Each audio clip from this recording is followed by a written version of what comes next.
कांग्रेस अध्यक्ष मल्लिकार्जुन खड़गे ने अहमदाबाद में हुए भीषण हादसे पर गहरा शोक जताया है।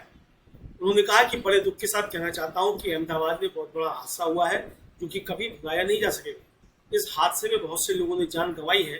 उन सभी को श्रद्धांजलि अर्पित करता हूं। अहमदाबाद में संवाददाताओं से बात करते हुए खड़गे ने विशेष रूप से मेडिकल कॉलेज के छात्रों के निधन पर शोक व्यक्त करते हुए कहा, मेडिकल कॉलेज के जिन छात्रों ने अपनी जान गंवाई है उन्हें भी श्रद्धांजलि अर्पित करता हूं। मेडिकल कॉलेज के कुछ छात्रों का अभी भी इलाज जारी है। हमने उनके शीघ्र स्वास्थ्य लाभ के लिए अस्पताल के डॉक्टर से चर्चा की है। उन्होंने यह भी बताया कि इस हादसे में एक व्यक्ति की जान बचना किसी चमत्कार से कम नहीं। उन्होंने कहा कि इस हादसे में एक व्यक्ति की जान बची है जो कि एक चमत्कार सा है। हम चाहते हैं कि उनके स्वास्थ्य में भी जल्द से जल्द सुधार हो। ईश्वर से प्रार्थना है कि पीड़ितों के परिजनों को यह दुख सहन करने की शक्ति प्रदान करें। कांग्रेस अध्यक्ष ने अपने पार्टी कार्यकर्ताओं से मदद जारी रखने का अनुरोध किया। उन्होंने कहा कि मैं अपने पार्टी कार्यकर्ताओं और नेताओं से अनुरोध करूंगा कि वे लोगों की मदद करते रहें। अगर उन्हें किसी चीज की जरूरत है, दवा या कोई और भी चीज जो यहाँ उपलब्ध नहीं है, वे उसकी व्यवस्था करते रहें। खड़गे ने बताया कि कांग्रेस के कार्यकर्ता लगातार राहत कार्य में जुटे हैं। उन्होंने बताया कि हम कांग्रेस के नेतागण और कार्यकर्ता 2 दिन से एक हेल्पलाइन जारी कर यहाँ मदद कर रहे हैं और आगे भी करते रहेंगे।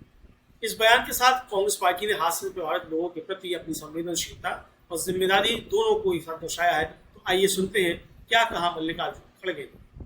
बड़े दुख के साथ कहना चाहता हूँ ये बहुत बड़ी हादसा अहमदाबाद में हुई है। ये घटना अहमदाबाद के इतिहास में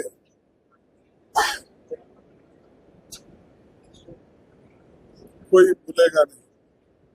जो भी इतिहास लिखेगा उसमें नमूद होगा कि ऐसी बड़ी घटना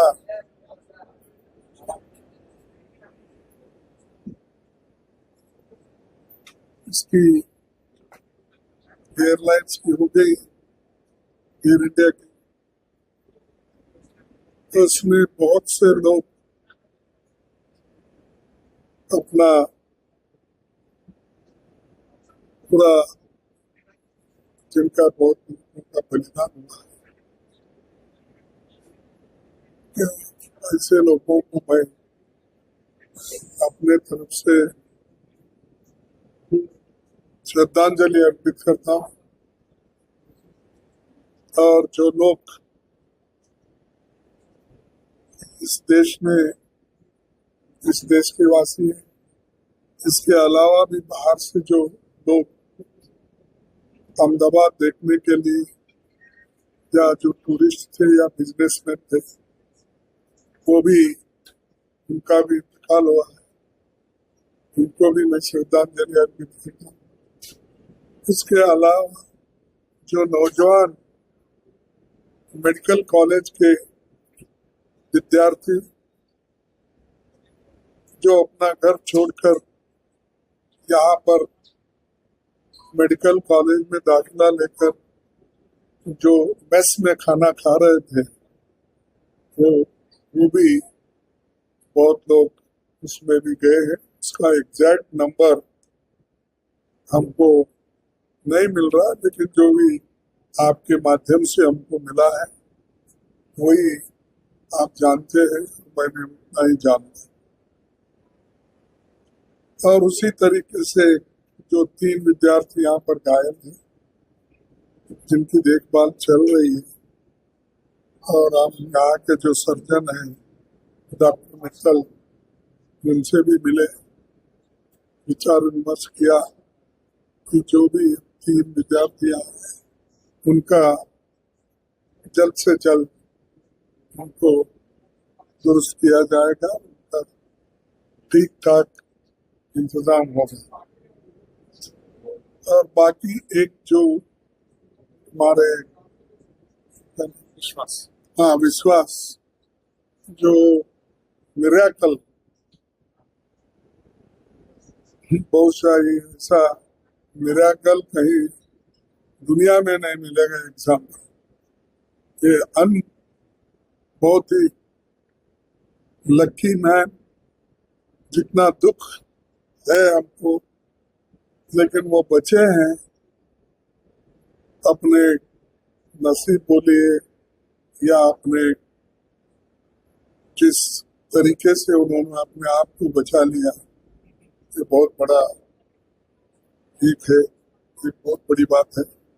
इसलिए उनको भी मैं उनके हिम्मत की दाद देता हूँ और उनको भी जल्द से जल्द उनको उनके हेल्थ में सुधार हो और जल्दी तंदुरुस्त बन के बाहर निकले, ये मैं चाहता हूँ। और उनके सबके फैमिलीज आज जो परेशान हैं, हमारे रूपानी साहब से लेकर विद्यार्थी तक और पैसेंजर्स जो भी उसमें थे, उन सब के परिवार हम दुख नहीं सह सकते, ऐसा इतना दुख उनको हुआ है। दुख सहने की शक्ति भगवान उनको दो और हम यही चाहेंगे कि वो जल्द से जल्द दुरुस्त होकर बाहर निकले। तो जो मरे हुए हैं उन लोगों के जो भी डिपेंडेंट है, उनको भी मैं यही कहूँगा कि परमेश्वर उनको इस दुख को सहने की शक्ति उनको दे और सरकार इस तरफ ध्यान दे और किसी बात को हल्के से नहीं लेना चाहिए।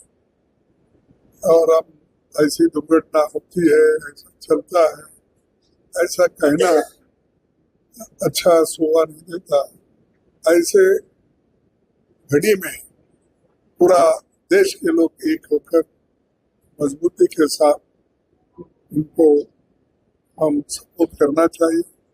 और हमारे कांग्रेस के नेतागण तो 2-4 दिन से यहाँ पर जब भी घटना घटी तब से वहाँ पर उनको हेल्प करने के लिए एक हेल्पलाइन की तरह वो काम कर रहे हैं। हमारे पीसीसी प्रेसिडेंट, सीएलपी लीडर और भी वर्कर्स सभी है और वो लोग काम कर रहे हैं। मैं यही रिक्वेस्ट करूंगा कि आगे भी उनके कोई भी तकलीफात है, अगर उनको कुछ चाहिए, चाहे मेडिसिन चाहिए, चाहे और कुछ कमी है, तो जो यहाँ पर नहीं मिलता तो उसकी भी व्यवस्था वो लोग करें और करने के लिए वो समर्थ है। तो इसीलिए उनसे भी मैं रिक्वेस्ट किया हूँ और वो कर रहे हैं, आगे भी करने के लिए तैयार है। बस यही चाहते हैं, हम आपसे भी यही चाहते हैं कि मीडिया भी इस संदर्भ में कोऑपरेट करे और जो राइट चीज है उसको दुनिया को बता दे, देश को बता दे, उनके फैमिली को बता दे। ये मेरी विनती है। और तीसरा मेरा ये कहना है कि किसी ऐसे दुख के वक्त कोई भी क्रेडिट लेने का भागदौड़ नहीं करना चाहिए। कोई जाकर पिक्चर लेता है, कोई जाकर मिलता है, लेकिन अब सिर्फ मिले आए। हम यही चाहते हैं कि उनकी फैमिली को जो दुख हुआ है कि उसको वो लोग सहन करने की शक्ति मिले, तो यही चाहते हैं। इसलिए और हमको जाना है, जैसे कि क्रैश हुआ।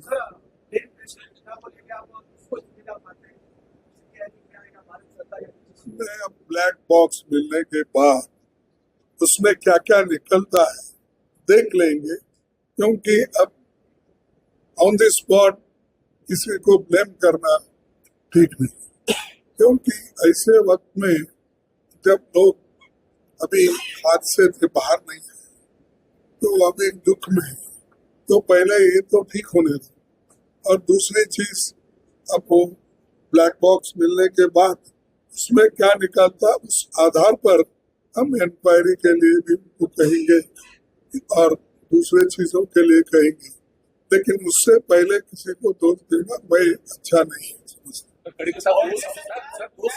दो सवाल है। एक तो ये कि गवर्नमेंट ने अब तक किसी भी तरह का कॉम्पनसेशन अनाउंस नहीं किया है, ना ही सेंट्रल गवर्नमेंट ने, ना ही स्टेट गवर्नमेंट ने। दूसरा ये कि जो ड्रीम लाइनर प्रोजेक्ट है वो गवर्नमेंट एयर इंडिया का भी, और इतने बड़े विमान का बोइंग विमान का गिरना, पेरिस से वो लौटा भी था। तो देखिए, ऐसे मैं इसीलिए बोला कि ये technical matters, mechanical matters, electronic matters, ये जो भी है उससे मालूम होगा, और जो बातचीत हुई वो भी इसमें आएगा। आने के बाद हम कमेंट करेंगे, लेकिन उसके पहले मैं I don't want to comment anything. Thank you. Compensation वाली हाँ, कंपेंसेशन देखिए, कंपेंसेशन तो देना चाहिए, और उसके अलावा जो अकाउंटेबल है वो अकाउंटेबिलिटी भी फिक्स करना चाहिए, चाहे कोई भी हो, उससे छुपना नहीं। Sir aviation